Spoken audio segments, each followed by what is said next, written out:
Lydia, what's good? What's good?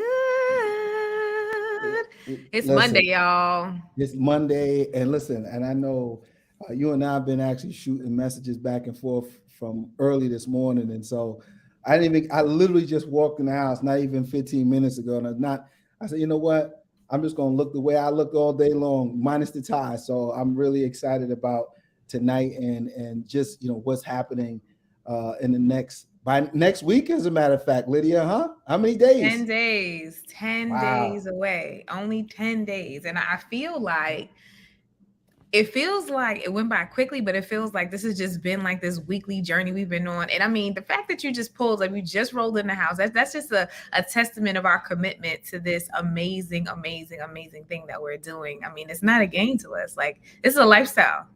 No question. And so, Lydia, for those who don't know, just remind people what's happening in 10 days.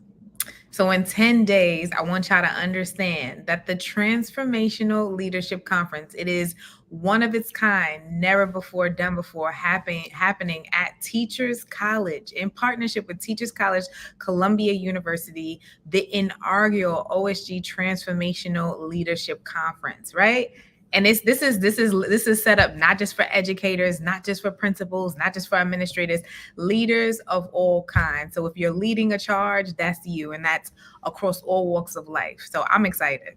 Yeah, and I mean, we were considering cutting off registration on November. On I'm sorry, on March the 2nd, and just because it was in such high demand, we kept it open. And every day, there's more and more people that are registering for the conference. So I'm really looking forward to it. I really am, and probably just as much as I'm looking forward to that day, I'm looking forward to our guest tonight. This this this this this guest of ours, I got a chance to meet this person last summer, and I can tell you everything about him screams transformational leadership. And I'm just glad that I've got a chance to share the room with him on several occasions and got a chance to get to know him, to call him a friend and things like that. And so I think we should bring up our guest. What do you think, Lydia? I agree. I agree.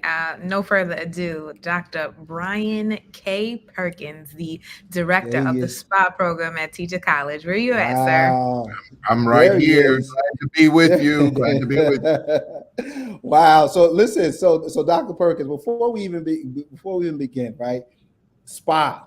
Just let people know this what is spa, how long you've been with spa, you. Sure. Columbia University and things like that. Well, thank you for the opportunity. And I'm just delighted to be here sharing with you tonight. And I'm really excited about the conference that's coming up. And I also want to just kind of publicly extend my thanks to you and the organization for thinking of us as partners in this work. Because it's going to take a lot of us. When we talk about taking a village, it's going to take a village plus for the work that we have in front of us and the work we have ahead of us. So let me start with SPA. Now, I don't know if I really want to tell how many years I've been with SPA, except that I'd have to say I've been at Teachers College now for 16 years. Going in June, it'll be 16 years. So that means I started when I was 7 years old there. But what I will say is, kind of, to start, I was a professor at a couple other universities before I came to TC. But what made me first come to TC was about the long-standing history it has for the commitment to historically disadvantaged and underserved communities, putting out teachers and leaders that are committed to serve in those places. And so for me, it was not only coming home because I received my doctorate from TC, but it was coming home in a sense of being around like-minded faculty and administrators at a university that want to do this. Uh, Now, the second part, though, about the program itself, the program Summer Principals Academy, and I have to give credit where credit is due. a gentleman that was actually my dissertation sponsor. His name's Dr. Craig Richards. He's now retired from TC after 30 plus years. He moved to upstate New York, but I have to give him a lot of credit. After I left TC and I'm a professor at another university, he called me one day, and I always tell this story. He said to me on the phone, I have an idea. And that, little did I know, was him describing this idea that he had for creating a program specifically designed to train and prepare exceptional educators to take on leadership in the nation's most challenging contexts. So we had the New School project that had just started in 2005 or 4 in New York City. Many of you know about that, the New School um, initiative. But all over the country, there were charter schools starting, particularly in the South, getting in on charter schools. New Orleans had just started post Katrina, a all charter network, and so all over the country, education leaders not of the same background were required for new schools. And so after about 2 or 3 years, Dr. Richards proposed this to the university administration and got it through the state and gave birth to this program. I came on board in 2008 with the start of the new program. I was initially the director of the doctoral program. I was a faculty member in what is the Summer Principals Academy. But what I want you to know about Summer Principals Academy above everything else is that there are 3 strong pillars of this program, and they are diversity, and let me correct that, leadership for diversity, equity, and social justice. So all of our students who come in, first and foremost, have had to demonstrate that they have a commitment to leadership in those domains, and that they want to get even better at it. And then the last thing I'll say is that what is really innovative about the program, I think there are 2 things. One is that it is a model where our participants come in over 2 summers and get their master's degree. That's one innovation. The second is that there's no master's essay or thesis that's written. We actually put people in simulated groups so that they can design a new school. And that basically is a charter application is finished from beginning to end, where they work with like-minded classmates to design their idea of a school in a real setting. And so those 10 weeks, 5 weeks in summer 1, 5 weeks in summer 2, while they keep their current job, they go through a transformational program, not transformational in the sense that it's just that they're going to come out leaders with a mindset that we have to change schools, that they actually come out as transformed individuals, transformed educators. And so, Dr. McKeezy, you have been now an adjunct for us for a summer, and you saw for yourself the energy and the commitment that these individuals who are in the program exhibit. And so they are ready not only to change the world, but themselves have made a commitment to get better at the work that they are now doing. So that, in a nutshell, is the Summer Principals Academy, and our commitment to those domains of equity, diversity, and social justice are why this was a perfect partnership for us with OSG, because I know that is central to your mission and your vision to improve for the future. Absolutely. No, I appreciate you for sharing that, Dr. Perkins. And, little do people know that I have a little story about my experiences at Columbia and with Columbia University. And so just across the park at Morningside on 120th Street between Manhattan and Morningside, I actually started my education career there as a school aide at PS 180, right down the block, right through the park. And I remember sitting in, at that point, I really didn't know what direction I wanted to go by way of my career. And I remember going into a counselor's office during, I had some downtime, and there was a book on her bookshelf, and it was called Nothing's Impossible by the late great Dr. Lorraine Monroe, who's also gone through those hollow grounds of Columbia University. And it was at that moment, Dr. Perkins and Lydia, that when I read that book, at that moment, I was transformed. I knew at that very moment what I was going to do. I had such a great experience there. My other mentor, Dr. Peter McFarland, is also a graduate of Columbia University as well.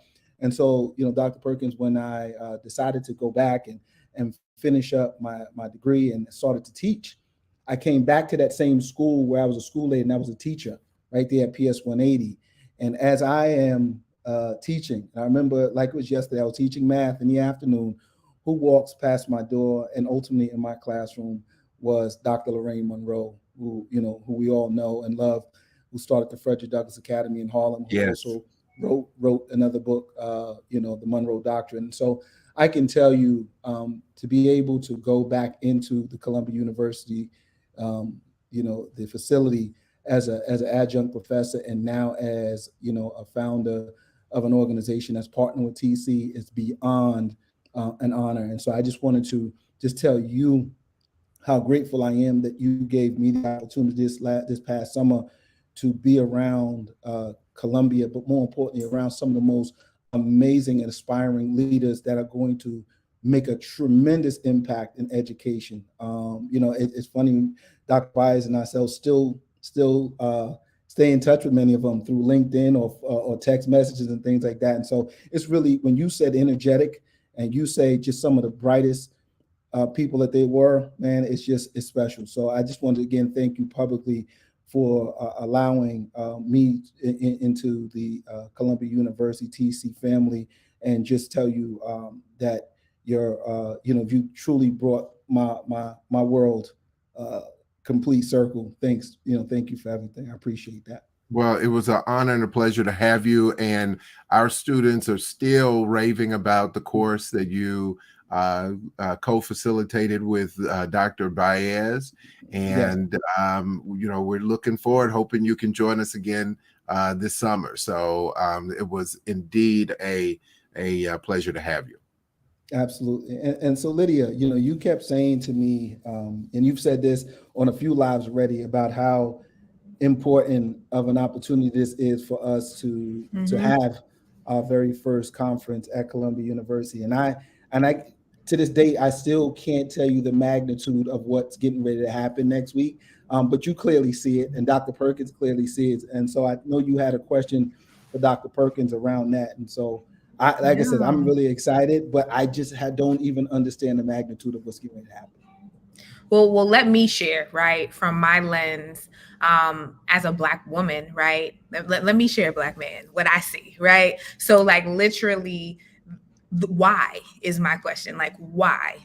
Why is this so important right now for this coming generation? When we think about the fact that never before have we seen, we talk about all the time this sort of need for, as African Americans, to be in the right places and spaces, right, and to take up space and have a seat at the table. And here we have, these amazing Black leaders who have the privilege to be at the table and make room for everyone coming directly behind them, right? And like, if we think about never before done, why do we think, Dr. Perkins, I'm glad that you shared sort of the intentionality around the SPA program. Why is it so important when we think about this incoming generation of transformational leaders. Some of them have sat, in leadership positions, and some of them for the very first time, this may be, kind of a straight shot in their education. Why is it so important? Like, what do you see as far as the level of impact? When we think about the level of impact for this incoming generation, why now? Why is this so important? Right. For me, I think um, I have seen a number of leaders who really have gone to the back burner of in education, where if they were thinking about making substantial changes to schools, that this whole idea that things are different now. It is certainly true that students have a lot of opportunities, and for many people, they believe that students have more opportunities today than they ever have. Um, the For me, the reason why now is so important is that we cannot forget that this isn't over. The press for diversity in our classrooms, but among our leadership ranks, the press for equity, not just equal opportunity, but an equitable opportunity because of the past vestiges of past discrimination and the lack of previous opportunity, and a mindset that social justice is an imperative for us. Believe it or not, there are a number of people who really believe that we've arrived, meaning that we have people of color who are in some spaces that are able to produce great books and articles. There are all kinds of things that that we have accomplished, but you'll have where people also are still behind in a lot of places. And I can take we don't have to go out of the country. I've had people often ask me, because I've been a visiting professor in South Africa, and I've had people say, I just, it's hard for me to believe that children learn in classrooms that are outside or what have you, and they don't have breakfast, or they don't have lunch. And he said, I would love to go and try to help some of those families and some of those communities overseas where they need help. And then when I tell people, well, if you really want to help, and you don't have to go overseas, we have right here in our country, we have some of the same needs. And so it's so important to get to your, like, the real simple answer to your question is that it's important for us to do this work now, to bring a level of awareness to these aspiring leaders now, is because if we don't, we fall behind. And that's something that I don't want to see happen on my watch, is that I want to make sure that our we have representative leadership at the table.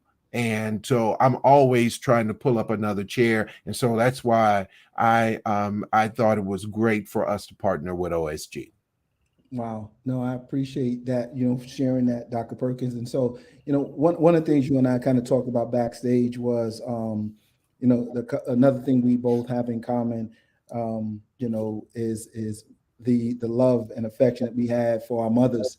And unfortunately, last year, I lost my mom in April, and you lost your mom, I think it was in October. Mm. And, just like transformational leaders who basically just know one speed, we never really took an opportunity to kind of slow down, right? We appreciated the life that our mothers had, and things like that. But we also know, like, we legitimately just kept going and going and going. And so I think for those transformational leaders that are in earshot of us right now, I want to know, what is it that we can give them by way of advice as to how to handle, some of the, some of these unfortunate circumstances in life, and then at the same time continue to work as leaders, as transformational leaders that we are. Well, I'm so glad you mentioned that, and I think there are two points I want to make. One is that being a transformational leader doesn't mean that you have to put on, a cape and have a big S on your chest. You still are a human being, and you have to take time for yourself. Fortunately, a big aspect of our program at Summer Principles Academy is that we bring mindfulness and wellness mindset to our program. So what we mean by mindfulness is staying grounded and centered, knowing about our emotions and the emotions of others, making that something that we know how to prioritize ourselves and our families. And so that's one of the things that we train individuals to do. But the other part about this, for those of you who are already in leadership roles, is that it is worthwhile to figure out how to stay grounded and not feel like you're a machine that has to keep going and going.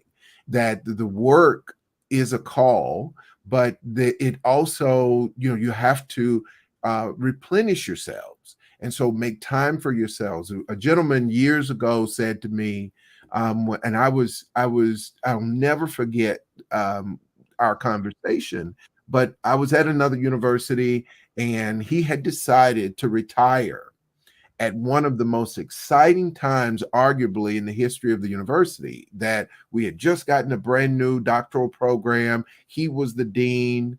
And I said to him, why now? Like, why in the world would you leave now with all the stuff for us to do?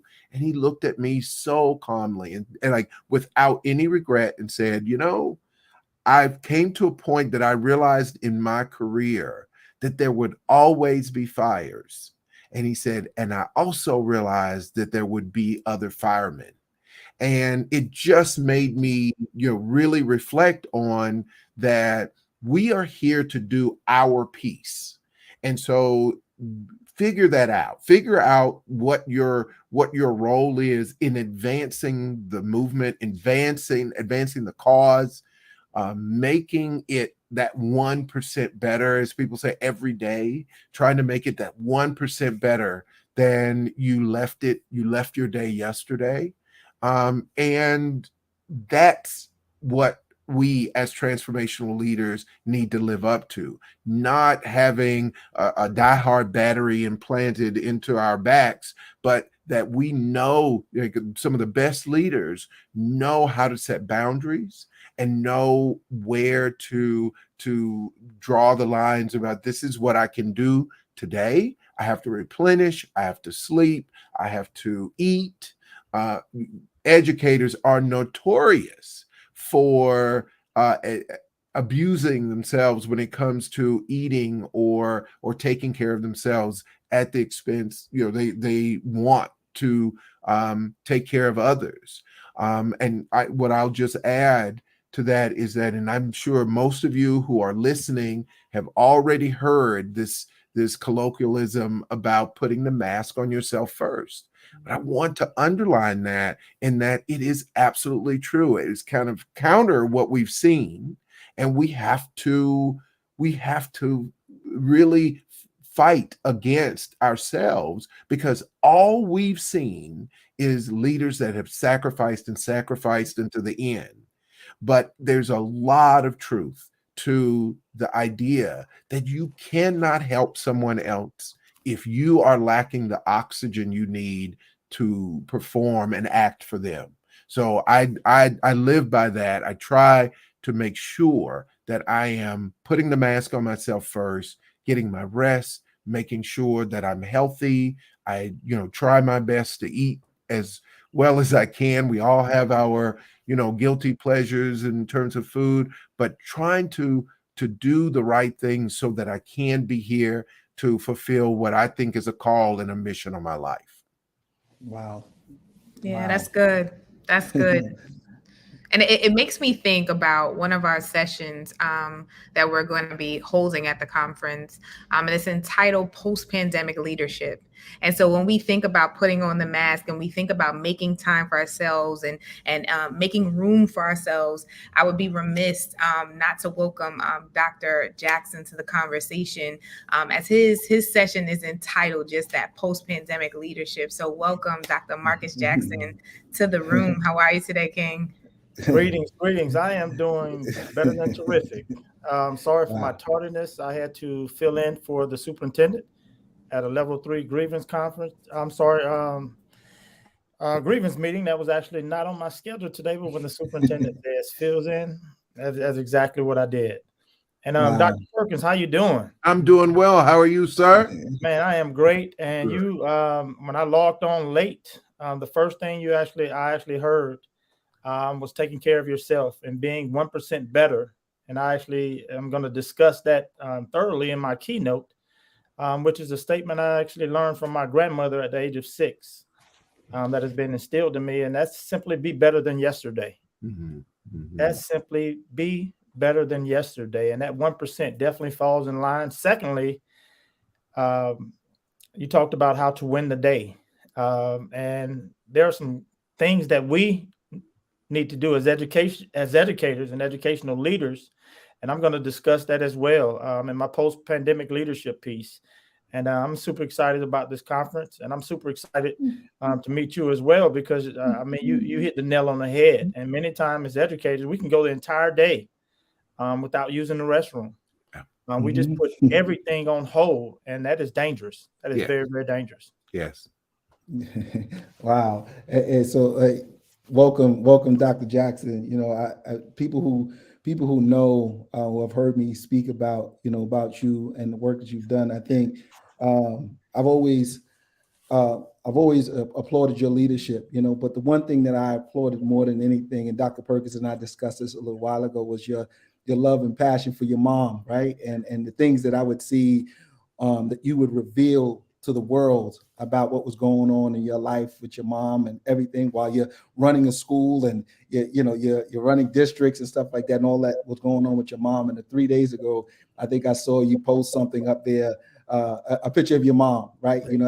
Tell people to post a picture of your mom. And so, Dr. Perkins and myself also lost our mother a couple of months ago as well. And so we understand the importance that in transformational leadership, that people expect us to just keep transforming, even after something as tragic as losing a loved one like that and stuff like that. And so can you kind of talk to us just really, really briefly about, the impact that your mom has made on your life? And then just, was there ever a moment that you felt like, you know what, I don't know if I could, I might need a little break. I might need a little break after this.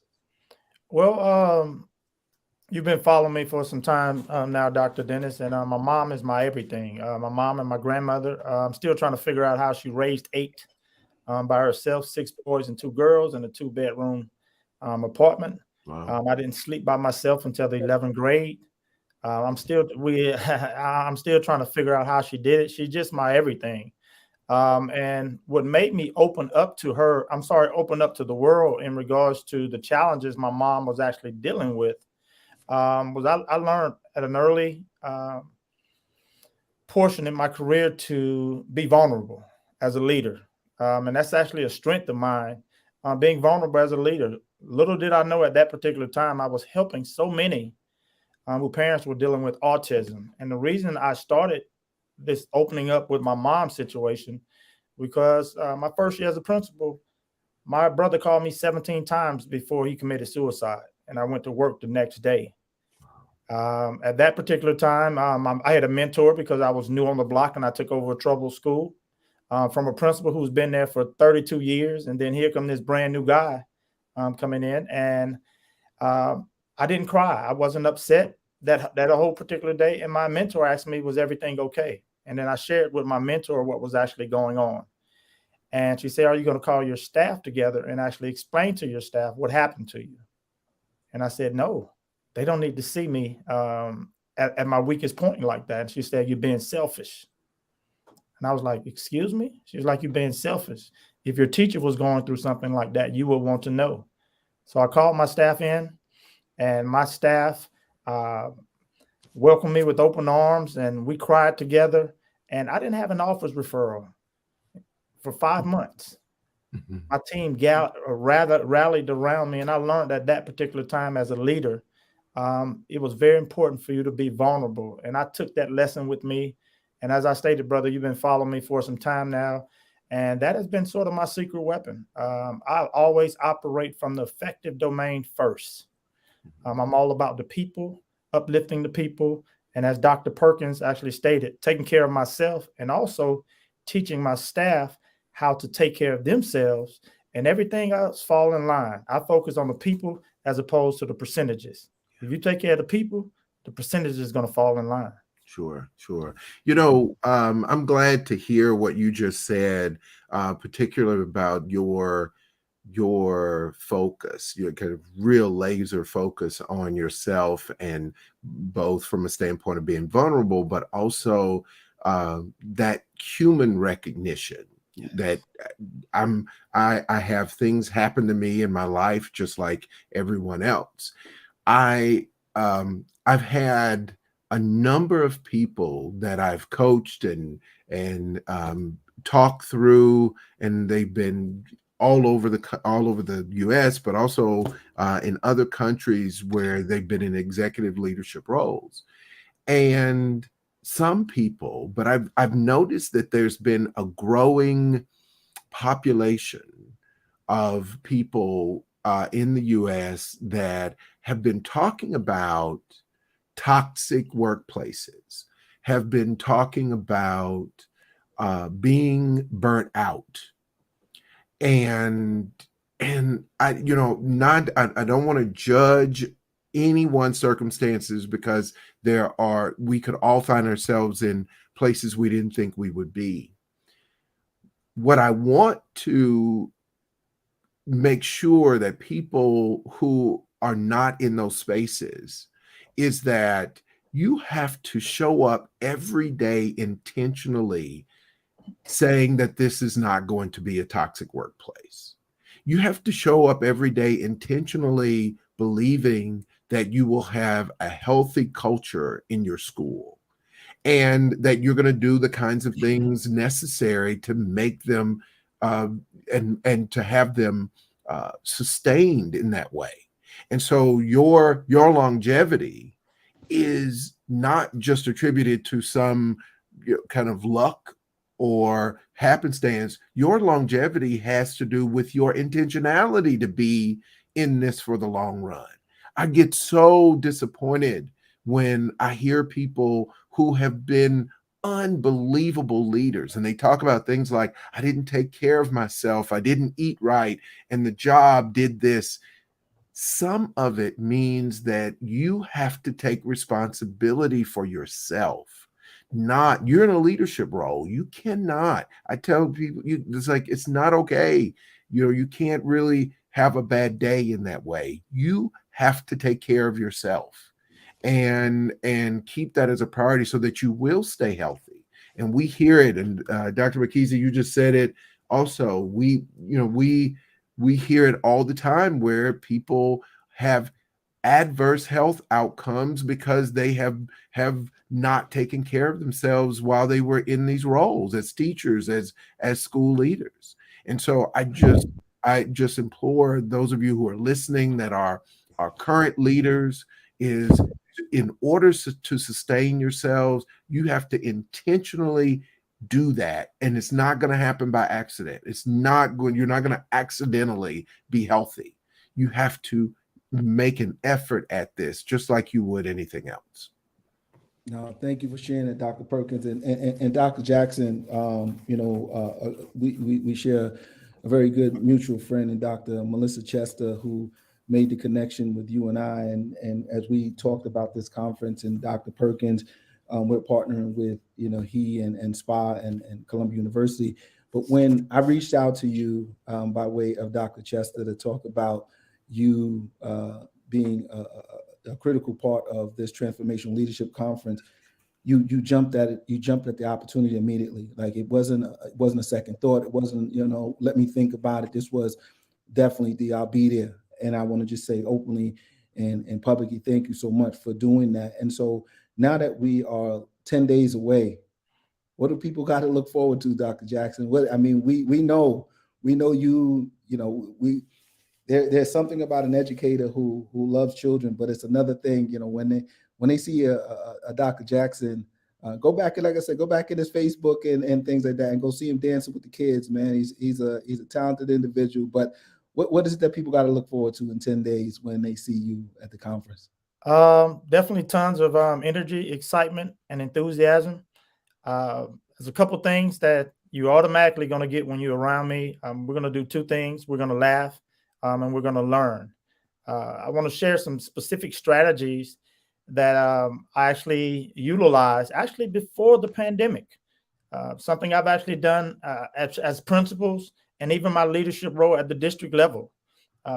One of the things I'm most important to share with you guys is how to develop a strong mental health and wellness plan with your staff. It was something that I've always done. From the beginning. As I mentioned, I was always focused on the people as opposed to the points and percentages. People thought I was crazy when I would actually say that. I moved to Louisiana years ago to take over 14 low performing schools, and they asked me, what was the first thing you're going to focus on? And I said, mental health, mental wellness. This all before the pandemic stuff. And I was able to successfully lead the school, those 14 low performing schools, which have been performing for years, not only through COVID, but through two devastating hurricanes and an ice storm. And we've had stellar test results from actually taking this approach. So I'm excited to actually bring that plan to individuals post-pandemic leadership. I came to this particular district as the chief academic officer. I was asked once again, what are you going to do to move our schools from a low B school district to an A school district? I said, I'm going to focus on mental health and mental wellness. I did that with principals. I actually did that with the district staff. And boom, we were 2 points from being an A. And we had the highest third grade test scores that we've had in 15 years. So I'm excited to share all those strategies on how to get your people to focus at an optimal level. And if your people are focusing at an optimal level, the school is going to rise to an optimal level, and the students will perform at an optimal level. So I'm bringing all of those strategies with me, and I'm giving away tons of my books. Nothing's for sale. I'm giving away books on social emotional learning, my books for principals, for assistant principals, and I'm just ready to gain some knowledge myself, because I'll be attending several sessions as well.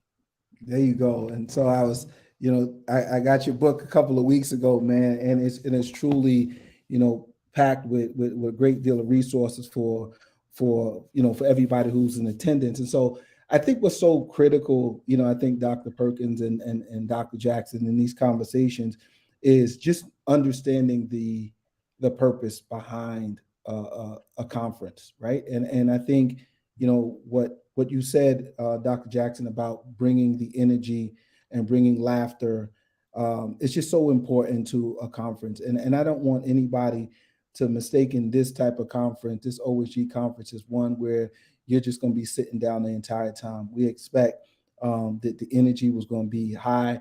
I expect that even those that after you present, that you would go and sit in other people's workshops and presentations as well. So I could just tell you, Lydia, what I'm really excited about, again, more than anything, is the fact that we were able to pull something like this off, and knowing that in about a week and a half, we will all get a chance to see one another face to face and be able to say, like, wow, these people weren't just amazing on a live, but these people are amazing in person. So I'm really looking forward to that.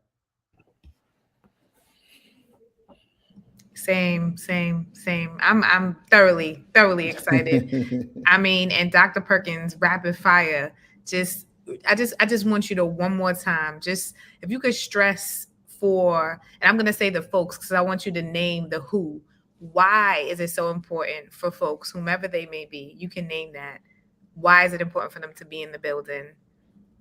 in 10 days on March Yeah, 17th and 18th? I mean, this is going to be a conference that is about adding to our colleagues, both veteran and aspiring leaders, and we hope to impart a great deal of knowledge that will help them become better in transformational leadership. We have so much to add, and so everyone from the person who might be a teacher who has their eyes set on that principal's office, all the way through superintendents. There's something for everyone in this. So everyone should be in the house that really is interested in making sure that our nation's families get what they need and deserve from the leadership. So I'm just excited to be a part of this with OSG. And there are so many brilliant leaders that are going to be present, like Dr. Jackson, Dr. McKenzie, Dr. Baez, to name a few, that are just going to be dropping nuggets of inspiration and knowledge that you got to be there to catch them. So I think everyone, there's something for everyone that's in education for this.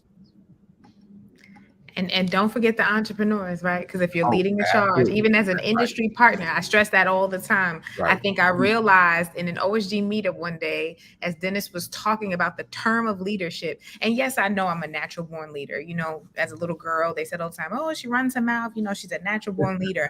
But when you think about just the intentionality and by definition, what it means to be a leader.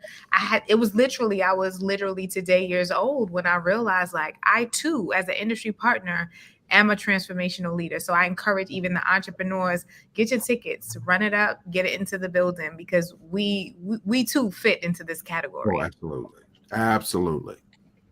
Go ahead, Dr. Jackson. Your turn. Your turn, Dr. Jackson. What? Rapid fire. Again, you said immediately when I asked you, come on board with us, and you said absolutely. Again, just remind people, based on what you know, what is it like to be a part of a conference like this that's going to be held in the hallowed grounds of an institution like Columbia University Teachers College? Well, I've actually read the agenda, I read the lineup, and I'm ready to learn. Yes, I have the books. Yes, I have the knowledge. Yes, I have the expertise in a variety of areas, but I'm a sponge for knowledge. So I just can't wait to engage in dialogue in the conference rooms. I can't wait to attend sessions, and I can't wait for people to ask me questions, and I'll be able to provide them some advice, like so many have done with me.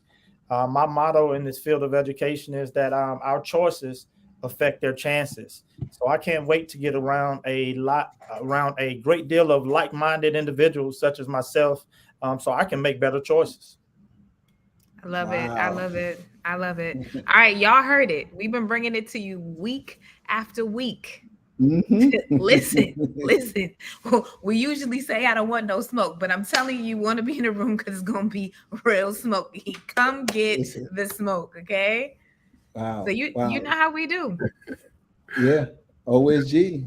You know it is often imitated. What? Never duplicated. So thank you. I thank everybody for showing up. I thank everybody for being. And again, for you all who don't know these two gentlemen, I implore you, go Google them, go LinkedIn, go on Facebook, go on social media, and you'll see how dynamic. And there's so much to look forward to. So thank you so much, Dr. Perkins. Thank you so much, Dr. Jackson. We look forward to seeing you guys next week. And again, let's just continue to transform the leaders, not only every single day in our current environment, but definitely next week when we meet with them at Columbia University. Much love, everybody. Good night. Yeah. Peace.